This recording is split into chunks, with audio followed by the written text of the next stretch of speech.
WMS is napakalaking tulong talaga, lalong-lalo na sa amin dito sa receiving department ng warehouse. Napapadali pala nito yung pag-manage namin or pag-monitor namin ng mga marketplaces dahil nasa isang dashboard ito. Hello mga kanegosyo!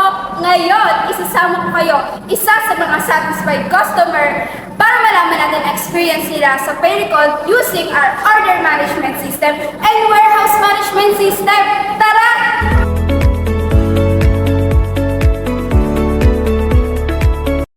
Hello sir! Ayan. Thank you so much po sa pag-uunlak sa interview po namin. Ayan. Can you tell me your experience, sir, sa pag-integrate ng OMS ninyo sa inyong negosyo?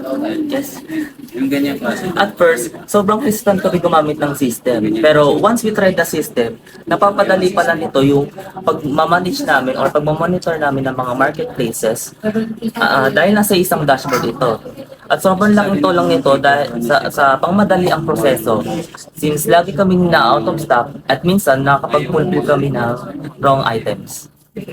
By seamlessly integrating their OMS or order management system, businesses like yours can optimize order processing, automate tasks, and gain real-time insight into sales and inventory. After natin puntahan ang isa sa mga satisfied sa order management system, puntahan naman natin ang isa sa mga satisfied sa warehouse management system. Tara! Ayan, nasa warehouse na naman tayo.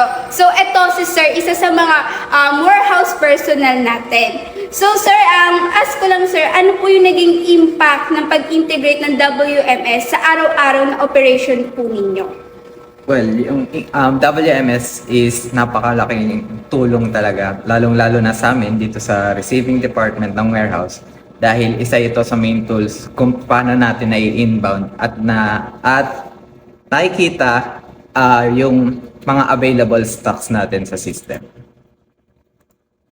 Mula sa pagmamanage ng inventory hanggang sa mabilis na pag-fulfill ng mga orders, ang mga benefits ng pag-integrate ng order management system at warehouse management system ay kita na ang kagandahan.